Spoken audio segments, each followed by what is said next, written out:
प्रेक्षकांचं पुन्हा एकदा स्वागत. हिंदी सक्ती पहिल्या वर्गापासून हिंदीची सक्ती या विरोधात महाराष्ट्रातील सर्व राजकीय पक्ष, सामाजिक संघटना आणि बुद्धिजीवी त्याचबरोबर जनता ही एकवटल्याने मराठी जनांचा विजय हा साजरा झाला. हिंदीची सक्ती आणि त्या संदर्भात निघालेले 2 जी.आर.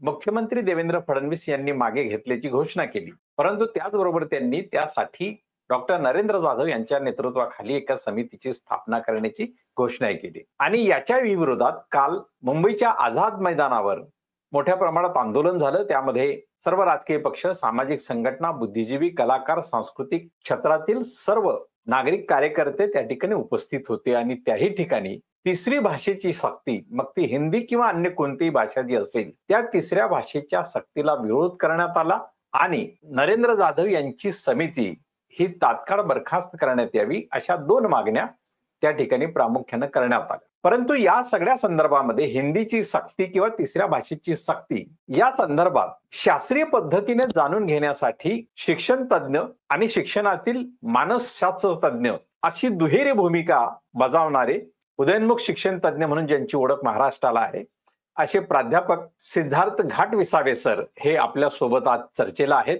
आणि सर, आपलं सर्वप्रथम मी त्रिवेज मीडियामध्ये पुन्हा एकदा आपलं स्वागत करतो. सर, हे तिसऱ्या भाषेची सक्ती किंवा हिंदीची सक्ती ही मागे घेण्यात यावी यासाठी संपूर्ण महाराष्ट्र एकवटला. तो जी.आर. मागे घेण्याची घोषणा केली, परंतु समिती नेमण्याची ही घोषणा झाली. या सगळ्या गदारोळामध्ये विद्यार्थ्यांच्या दृष्टीने जर आपण विचार केला, 1ली ते 3री किंवा 1ली ते 4थी पर्यंतच्या विद्यार्थ्यांच्या अनुषंगानं 3 भाषा सक्तीचा किंवा तिसरी भाषा सक्तीचा हा वाद किंवा हा विषय आपल्या दृष्टीने एक शिक्षण तज्ञ म्हणून आणि एक मानस तज्ञ म्हणून आपण याच्याकडे कसं बघता, काय या संदर्भात सांगा? धन्यवाद सर. मुळात मानसशास्त्रीय दृष्टिकोनातून या विषयाकडे जाण्या अगोदर आपल्याला या त्रिभाषा सूत्राचा इतिहास काय आहे आणि त्रिभाषा सूत्र हे विद्यार्थ्याच्या मानसिक आरोग्यावर कशा प्रकारे परिणाम करते, सामाजिक आरोग्यावर कशा प्रकारे परिणाम करतो, ही बाब जाणून घेणे फार महत्वाचे आहे.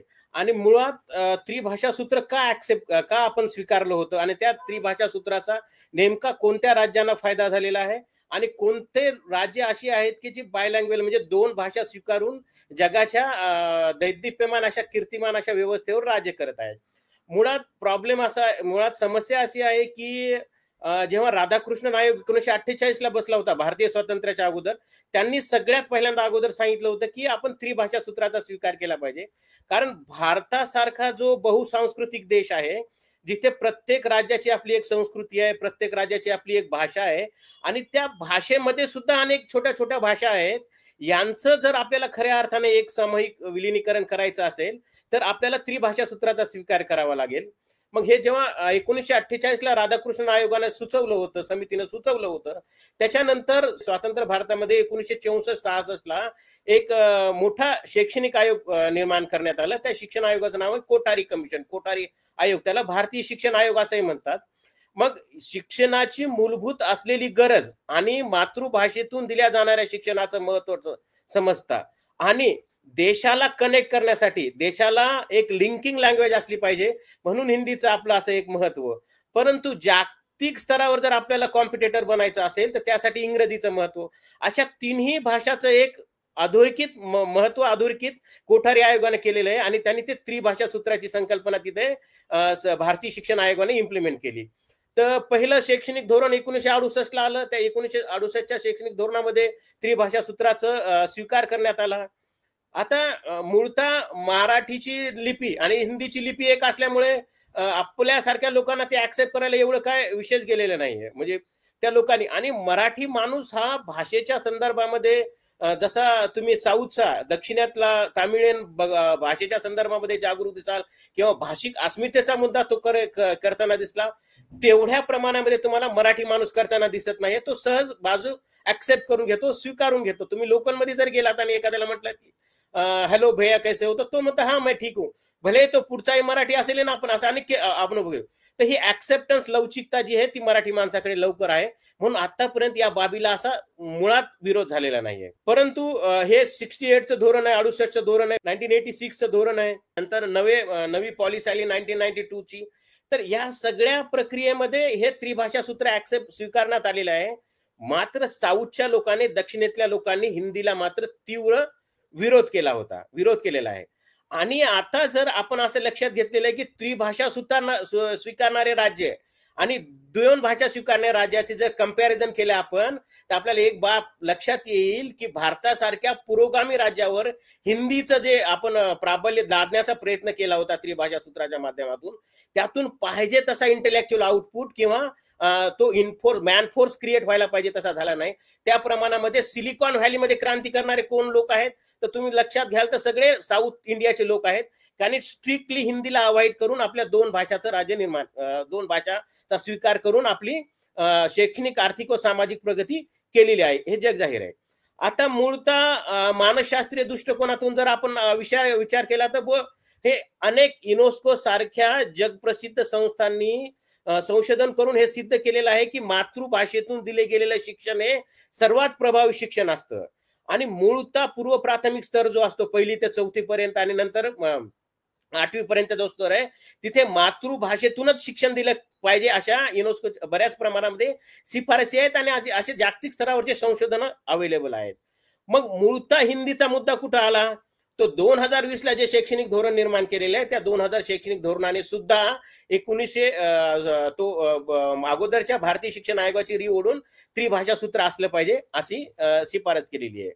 परंतु मूळतः शिक्षणाच्या धोरणामध्ये काय आहे, तर शिक्षणाच्या धोरणामध्ये असं सांगण्यात आलेलं आहे की बाबा त्याला 2 भारतीय भाषा किमान असल्या पाहिजे आणि एक भाषा कोणती तिसरी अशी हिंदीच असली पाहिजे असं काही नाही आहे.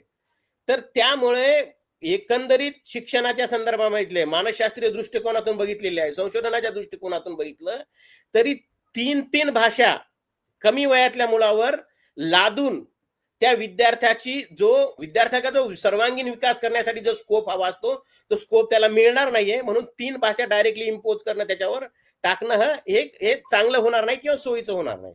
बिलकुल बिलकुल. आपण मगाशी जो उल्लेख केला की जागतिक स्तरावर युनेस्को असेल किंवा काय असेल, यांचे जे शोध अहवाल आहेत, म्हणजे यांनी विद्यार्थ्याच्या मूळ भाषेत जर शिक्षण दिलं ते अधिक प्रभावी ठरतं. आपण दक्षिण भारताचं उदाहरण दिलं की दक्षिण भारताचे तिथल्या स्थानिक भाषा आणि इंग्रजी भाषा शिकणारे आज ज्ञान भाषा इंग्रजीला घेऊन जगभर विखुरत आहेत. सिलिकॉन व्हॅलीमध्ये ते स्थिर झालेले. मग हिंदी भाषा ही इथली ज्ञान भाषा नाही. हिंदी भाषा ही अशा प्रकारे व्यक्तीच्या उत्थानाला कारण ठरेल असं कोणतंही हे नसताना, आणि इतर राज्यांनी 2 भाषाच, कारण आता आपण उत्तर भारतातल्या जर काही राज्यांना पाहिलं ते फक्त द्विभाषिक दिसत आहेत. तर अशा वेळी महाराष्ट्रावरच ही सक्ती करण्यामागचं नेमकं कारण काय असावं? म्हणजे यामागे केवळ एक सांस्कृतिक किंवा भाषिक आवश्यकता ही आहे की एखादा विचार या मागे कार्यरत आहे? म्हणजे नेमकं काय आपल्याला या संदर्भात वाटतं? ऍक्च्युली सर, म्हणजे भाषा म्हणून कोणतीच भाषा वाईट नसते. भाषेचा लादण्याचा जेव्हा एखाद्या वेळेस प्रयत्न करता, त्यावेळेस मात्र ती भाषा वाईट ठरते किंवा त्या भाषेचं महत्व कमी केलं जातं. आता उदाहरणार्थ एक सांगतो मी तुम्हाला. स्वातंत्र्यपूर्व काळामध्ये 1920च्या दशकामध्ये हिंदी प्रचार सभा बऱ्या प्रमाणात सुरू झाल्या होत्या.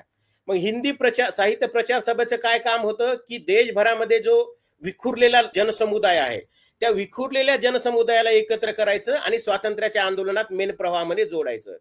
तर 1947 पर्यंत हिंदीचा इम्पॅक्ट तुम्हाला जाणवणार नाही, इतका प्रभाव म्हणजे इन द सेन्स की त्याचा इतका विरोध तुम्हाला जाणवणार नाही. परंतु 1947च्या नंतर जेव्हा हिंदी खऱ्या अर्थाने ती लादण्याचा प्रयत्न सुरू होऊ लागला लोकांवरती, तेव्हा मात्र हिंदीला कडाडून साऊथर्न स्टेट्समधून विरोध व्हायला लागला. आता हिंदी का इम्पोज केल्या जाते, तर हिंदीचा हा एक्झॅक्ट मराठीला विरोध करण्याचं कारण काय, तर 2019ला देशाचे माननीय गृहमंत्री यांनी असं सांगितलं की देशाची एकच भाषा असली पाहिजे. आणि वर्तमान स्थितीमध्ये जर आपण एक अजेंडा पाहिलेला आहे की वर्तमान सरकारचं 1 nation 1 election, 1 nation 1 language, 1 nation 1 nation 1 असा जो फंडा आहे त्याचा एक भाग आहे. आणि 1920ला हिंदी, हिंदू आणि हिंदुस्तान अशी एक लिंकिंग करून लोकांना जॉईन करण्याचा प्रयत्न केला होता, लोकांना जोडण्याचा प्रयत्न, पण तेव्हा त्यावर ऑब्जेक्शनेबल नाही. परंतु हे करण्यामागे सरकारची मनशा काय आहे. त्याच्यानंतर 19ला जेव्हा माननीय गृहमंत्र्यांनी हे स्टेटमेंट दिलं, साऊथर्न स्टेटने त्याला डायरेक्ट हॅशटॅग चालवून विरोध केला की स्टॉप इम्पोजिंग हिंदी म्हणून. मग त्याच्यानंतर महाराष्ट्रात हे कधी वादळ सुरू झालेलं आहे. महाराष्ट्रामध्ये एक मार्चच्या महिन्यामध्ये संघाचे संघचालक भैयाजी जोशी यांनी महाराष्ट्रात येऊन स्टेटमेंट दिलं की मुंबई ही केवळ बहुभाषिक आहे, मुंबईची एक भाषा असू शकत नाहीये. त्यावेळी राजकीय एक चिंगारी निर्माण झाली होती, परंतु ती त्यांनी माननीय मुख्यमंत्र्यांनी ती घाटकोपरची भाषा गुजराती म्हणून असा उल्लेख केला होता त्यांनी त्यावेळी. हा, तोच विषय होता. मग ती दाब थोडस ते ट्रिगर थोडस थांबवलं माननीय मुख्यमंत्र्यांनी त्यानं, पण लोकांमध्ये ती खतखत होती. मग आता जूनचा महिना आलेला आहे, नवे शैक्षणिक धोरण इम्प्लिमेंट करायचंय, राबवायचं आहे. आपल्या याचा तर विशेष अजेंडा ठरलेला आहे. मग ठरलेल्या अजेंडामध्ये हिंदीला कसं आपल्याला इम्पोर्ट करता येईल, तर त्या प्रमाणामध्ये त्यांनी इम्पोर्ट करण्याचा प्रयत्न केलेला आहे. परंतु हिंदी डायरेक्ट मराठी विद्यार्थ्यांवर, ते बी इतक्या बाल्य अवस्थेत लादणं हे मूळतः चुकीचं आहे. आणि दुसरी गोष्ट, हे टोटली एज्युकेशन पॉलिसी आहे, हिच्याशी टोटली विसंगत आहे. कारण एज्युकेशन पॉलिसी हिंदीच असलं पाहिजे असं सजेस्ट करत नाहीये. दोन भारतीय भाषांसोबत कोणतीही एक भाषा असावी असं त्यांचं म्हणणं आहे. त्यामुळे हा एक पॉलिटिकल अजेंडा आहे असं माझं मत आहे. बिलकुल. म्हणजे कोठारी आयोगाने जे त्रिभाषा सूत्र आणलं आणि त्या 3 भाषा सूत्राचा अवलंब म्हणजे तत्कालीन महाराष्ट्राचे मुख्यमंत्री यशवंतराव चव्हाण यांनी देखील या संदर्भात ती भूमिका घेतलेली होती. 3 भाषा आपल्या महाराष्ट्रामध्ये 5वी ते 10वी मला वाटतं हा पॅटर्न आहे की तिन्ही भाषा सक्तीच्या आहेत. म्हणजे हिंदी, मराठी, इंग्रजी किंवा इंग्रजी मराठी बरोबर तिसरी भाषा कुठली तरी घ्यावी लागते. तो हा जो पॅटर्न आहे 5वी ते 10वीच्या शैक्षणिक अभ्यासक्रमामध्ये, या पॅटर्नचा काही प्रभावी असा परिणाम आपल्याला एकूण विद्यार्थ्यांच्या व्यक्तिमत्वामध्ये किंवा जीवनामध्ये किंवा भावी नागरिक घडवण्यामध्ये काही दिसून आलेला आहे का? असा काही निष्कर्ष आतापर्यंत समोर आलेला आहे का? मुळामध्ये प्रश्न काय आहे सर माहितीये का, की जागतिक स्तरावरती विज्ञान आणि तंत्रज्ञानामध्ये क्रांती होत आहे. कारण वैज्ञानिक मूल्य आणि वैज्ञानिक दृष्टिकोन लोकांमध्ये बीजारोपण केलं जात आहे त्याचं. आणि ही समस्या कोठारी आयोगाला बी पडली होती की जर 3 भाषा शिकण्यावर आपण इतका जोर देणार आहोत, तर विज्ञान आणि गणितासारख्या विषयाचा आपण काय करणार आहोत. तर सुरुवातीला त्याने ऑप्शनल ठेवण्याचा प्रयत्न केला, परंतु जर विज्ञान आणि गणितच त्या जे की तार्किक क्षमता, वैज्ञानिक दृष्टिकोन शिकवणारे जे विषय आहेत, हे जर त्या भाषिक विवादामध्ये दूर राहणार असतील, तर ते काय तुम्हाला काय प्रभाव दिसून येणार आहे? असा कोणताही प्रभाव म्हणजे असा इन्फ्लुएन्स म्हणजे आपल्या वैयक्तिक विद्यार्थ्यांच्या ज्या आर्थिक सामाजिक लाभावर आहे असं काही होत नाहीये. एखाद्या संस्कृतीची त्याला ओळख होत असेल तर ठीक आहे, तेवढं काय बेनिफिट होत असेल असं माझं मत आहे. या उलट 2 भाषेचं जे मूळतः मातृभाषेचं आणि दुसरं आंतरराष्ट्रीय भाषेचा जो इम्पॅक्ट आहे तो जास्त आहे असं दिसून येत आहे. मध्यंतरीच्या काळामध्ये म्हणजे हिंदी ही ना संशोधनाची भाषा आहे ना ज्ञानाची भाषा आहे. आणि हिंदी पट्ट्याच्या एकूणच स्वरूपाकडे बघताना म्हणजे बऱ्याच वेळा महाराष्ट्रामध्ये तिथलं सांस्कृतिक आणि सामाजिक समाज जीवन पाहताना ज्या पद्धतीचा एक बॅकवर्डनेस दिसतो, म्हणजे त्याचा उल्लेख महाराष्ट्राच्या मराठी भाषिकांनी कायम केलाय. म्हणजे काऊ बेल्ट म्हणा, की बरेच जण त्याला गोबर बेल्ट असंही नाव देतात. तर यामागे म्हणजे हा भाषिक मुद्दा जो आहे, म्हणजे हिंदी भाषा जसं तुम्ही म्हटलेत ती वाईट नाहीये. मग भाषेच्या अनुषंगाने असा उल्लेख होण्याचं नेमकं कारण काय असावं? म्हणजे जे आंदोलनांमध्ये तसा उल्लेख होतो. नाही सर, प्रॉब्लेम काय आहे माहित आहे का, तुम्ही जेव्हा एखादी गोष्ट एखाद्यावर लादण्याचा प्रयत्न करता तेव्हा तो उद्रेक होतोच. आणि हिंदीनं स्वातंत्र्यानंतर जेव्हा हिंदी एक काळ होता, जर ते हिंदी प्रचार सभाचे लोक जेव्हा हिंदीचा प्रचार प्रसार करत असत ना, तेव्हा त्यांच्या त्या बोलण्याच्या प्रभावीवर इन्फ्लुएन्स होऊन मुली त्यांच्यासोबत पळून जात असत. म्हणजे इतक्या हिंदीचा प्रभाव गहिरा होता त्या काळामध्ये. परंतु हिंदीचं प्राबल्य इतकं झालेलं आहे की तुम्ही जर नॉर्थ इंडियामध्ये जाल, उत्तर भारतामध्ये हिंदी सारखंच प्रभावी असणाऱ्या अनेक भाषा आहेत. त्या भाषा जशी मैथिली भाषा आहे, तर ह्या अशा लोकल लँग्वेजेस ज्या आहेत, भोजपुरी भाषा आहे, त्यांच्या आपल्या स्वतःच्या एक संस्कृती आहेत. त्या संस्कृती या हिंदी इम्पोजिशनमुळं पूर्णतः त्या संस्कृती सध्या लयाला गेलेल्या आहेत. आणि ती भीती सर्वसामान्य तज्ञांमध्ये आहे किंवा जागरूक जे लोक आहेत त्यांच्यामध्ये आहे. जर त्या भूभागामध्ये राहणाऱ्या त्यांच्या वैयक्तिक संस्कृती जपणाऱ्या भाषांचे हे हाल झाले असतील, तर मराठी सारख्या विभागामध्ये जर ही संकल्पना आली किंवा हिंदी भाषा लादल्या गेली, तर येणाऱ्या काळामध्ये त्याचा परिणाम फार दूरगामी होऊ शकतो. आणि मराठी, मुंबई सारख्या प्रदेशातून मराठी ही पूर्णतः हद्दपार होऊ शकते. आता तरी थोडीफार तग धरू नये काही बाबींमुळे ती, आणि मग नंतर हा लोन हळूहळू पसरत जाऊ शकतं. त्याचं रिझन असं आहे की समजा आता तुम्ही मराठी हिंदी भाषेला शैक्षणिक धोरणात इम्प्लिमेंट केलं तर तुम्हाला हिंदी शिकवणारे लोक लागतील. मग हिंदी शिकवणारे लोक महाराष्ट्रामध्ये किती आहेत? मग उत्तर भारतातून शिक्षक भरती केले जाईल. हे शिक्षक लोक महाराष्ट्रभर काम करणार, एक सर्वसामान्य माणूस काम करणार आणि एक हिंदी शिक्षक किंवा प्राध्यापक काम करणार. याच्यामध्ये समाजावर वेगवेगळा परिणाम होणार आणि मग हे हळूहळू हळूहळू हळू ही भीती सर्वसामान्य इंटेलेक्च्युअल्स मध्ये पसरलेली आहे आणि ही भीती रास्त आहे. हे त्यामुळे ह्या शिक्षणाला हिंदीला विरोध करण्याचं जे प्रमाण आहे ते वाढलेलं आहे. बिलकुल. तुम्ही नव शैक्षणिक धोरणाच्या संदर्भात जे म्हटले की नव शैक्षणिक धोरणामध्ये केवळ 2 भाषांचा उल्लेख आहे, म्हणजे तिसरी भाषा सक्तीचा असा उल्लेख नाही.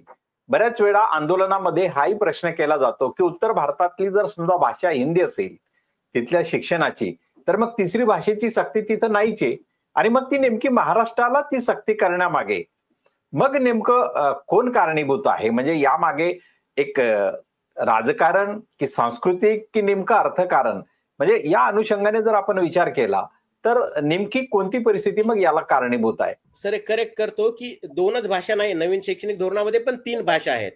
पण 3 पैकी कोणत्याही 2 भारतीय भाषा शिकवा असं आहे, हिंदीत शिकवा असा हा विषय नाहीये. आता त्रिभाषा सूत्र स्वीकारल्याच्या नंतर आपण उत्तर भारतामध्ये तर 2च भाषा, हिंदी त्यांची मातृभाषा म्हणून स्वीकारलेली आहे आणि इंग्लिश शिकत होते. त्यामुळे तिसरी भाषा म्हणून ते कुठंतरी बऱ्या प्रमाणामध्ये संस्कृत भाषा त्यांच्यावर लादली जात होती, पण ते शिकत होते नामधारी संस्कृत. कारण जर आपल्या शिक्षणाचा इतिहास पाहिल्याच्या नंतर एवढ्या 60-70 वर्षामध्ये संस्कृतचे आंतरराष्ट्रीय स्तराचे तत्वज्ञानी निर्माण व्हायला पाहिजे होते, जर मूळतः ती भाषा लादून जर लोकांचं भलं झालं असतं. तर मूळतः हा जो हिंदी बेल्ट लादण्याचा जो महाराष्ट्रावर लादण्याचा जो प्रकार आहे ना, तो मूळतः हा एक पॉलिटिकल अजेंडा आहे आणि त्या पॉलिटिकल अजेंडाचं सध्या जे धोरण आहे ते 1 नेशन 1 लँग्वेज हे करणं त्याचा मूळ उद्देश आहे आणि त्याच्यामुळे त्या सगळ्या बाबी तिथे दिसून येत आहेत. बाकी ते विद्यार्थी किती उन्नत होईल किंवा किती जागृत होईल या बाबी तिथे गौण आहेत. त्यांना तो पॉलिटिकल अजेंडा फिक्स करून तो लोकांमध्ये इम्प्लिमेंट करणं हा त्याचा मूळचा उद्देश आहे. आणि मराठी सारखं प्रोग्रेसिव्ह स्टेट जर याला इझिली हाती लागलं, आपल्याला इझिली गळ्याला लागलं, तर मात्र मग अदर स्टेट्स कंट्रोल करणं हे फार आहे. कारण तुम्ही जर ऍक्सेप्ट केलं नाही ना सर, ते खूप एक्स्ट्रीमिस्ट पाऊल उचलण्याच्या तयारीत आहेत. तुम्ही मागच्या 3-4 महिन्यापूर्वी बघितलं असेल की हे जो आपला फंडिंग असतो ना SSAचा, सर्व शिक्षा अभियानाचा, तो त्याचा रेशो 60-40% आहे. म्हणजे 60% केंद्र सरकार देते आणि 40% राज्य सरकार देते. त्यांनी जर हिंदीला तिसरी भाषा म्हणून जे राज्य स्वीकार करणार नाही आहेत त्यांना आम्ही SSAचा 60% वाटा देणार नाही आहोत अशी घोषणा केलेली आहे.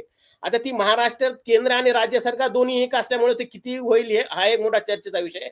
इथल्या विद्वानांनी आणि राजकीय लोकांनी या बाबीवर लक्ष देणं फार महत्वाचं आहे. स्टॅलिनने तर म्हणला की मला 10,000 करोड दिले तरी मी ती भाषा काही इम्प्लिमेंट करणार नाही, माननीय मुख्यमंत्री तमिळनाडूचे. तशी भूमिका महाराष्ट्राचे मुख्यमंत्री घेणार आहेत का की काही झालं तरी मी ते इम्प्लिमेंट होऊ देणार नाही? कारण बाय हुक और प्रूफ केंद्र सरकार ते करण्याच्या तयारीत आहे. आणि हे जे सध्या वातावरण चालू आहे, हे वातावरण किती वेळ टिकेल हा एक मोठा साशंकतेचा विषय आहे. कारण मराठी माणूस आपल्या दैनंदिन कामात प्रचंड बिझी आहे. बिलकुल. पण सर म्हणजे आता हे जे काही चाललेलं आहे हिंदी सक्ती मागे घेण्याच्या विषयी सामाजिक संघटना, राजकीय संघटना ज्या विरोधातल्या त्या एकवटल्या आहेत, म्हणजे मराठी जण एकवटला आहे. दुसऱ्या बाजूला सत्तेची मनशा अशी आहे की हिंदी सक्ती करावी. या 2 संघर्षामध्ये जो विद्यार्थी आहे, जो बालक आहे, तो मात्र बाजूला आहे. त्या बालकाची नेमकी मानसिकता काय? म्हणजे या वयामध्ये त्याची ग्रास्पिंग पॉवर चांगली असेल म्हणून तो ते तिन्ही भाषा शिकू शकतो का? किंवा त्याच्या मानसिकतेवर याचं दडपण येईल का? आणि हे जर असं झालं तर नेमके त्याच्यावर त्याचे काय दुष्परिणाम येतील? म्हणजे मुलांचा पक्ष म्हणून इथं कुणी मांडणारा दिसत नाही, पण एक शिक्षण तज्ञ आणि मानसशास्त्र तज्ञ म्हणून तुम्ही या भूमिकेकडे कसं पाहतात? सर हे बघा, एक पालक म्हणून प्रत्येक पालकाची अशी इच्छा आहे की माझ्या मुलाला सगळंच आलं पाहिजे. तुम्ही रिसेंटली एक घटना बघितली असेल की ते नीट ची मुलीनं पेपर चांगला गेला नाही, तिनं एक आरोग्य त्या पिताकडून चुकीचं तिची हत्या झालेली. मूळतः जर विद्यार्थ्याला खऱ्या अर्थाने त्याला विकसित करायचं असेल तर मातृभाषेतून शिक्षण देण्याचा जोर सरकारने केला पाहिजे किंवा शिक्षण तज्ञांनी त्याचा जोर धरला पाहिजे. भाषा हे फक्त संवादाचं माध्यम आहे. तुम्ही आपण मराठीतून बोलतोय तसं ते लोक हिंदीतून बोलतोय. आणि मी जर महाराष्ट्रात शिकलेला माणूस आहे, मराठी माझी मातृभाषा आहे आणि जागतिक कीर्तीचं संशोधन जर असं सांगत असेल की मला मातृभाषेतून शिकल्यावर जास्त ग्रास्पिंग पॉवर होते, तर मग मला दुसरी भाषा शिकून त्यातून ग्रास्पिंग घेण्यावर सरकार का भर देत आहे, हे कुठपर्यंत? आणि जर त्या विद्यार्थ्यावर तुम्ही इम्पोजच केलं, ती भाषा ती लादण्याचा प्रयत्नच केलाय आणि 50% भाग जर त्या विद्यार्थ्याला तुम्ही भाषा शिकण्यावरच देणार आहात, मराठी शिकायची, हिंदी शिकायची, इंग्रजी शिकायची, मग त्यानं ज्ञान विज्ञान कधी शिकायचं? त्याने गणित, अंकगणित, भूमिती, तार्किक शक्ती कधी शिकायची? जगाचा भूगोल त्याने कधी जाणायचा? जगाचा इतिहास त्याने कधी जाणायचा? देशाचा इतिहास कधी जाणायचा? मग त्या विद्यार्थ्याच्या मानसिक क्षमतेनुसार त्याला अवगत असणाऱ्या मातृभाषेमध्ये त्याला जगाच्या पटलावरती एक सक्षम नागरिक तयार करणारा जे नागरिक आहे, नागरिक करणारा जे शिक्षण आहे ते देणं अत्यंत महत्वाचं आहे. बाकी भाषेवर जास्त लोड देणं गरजेचं नाही आहे. बिलकुल बिलकुल.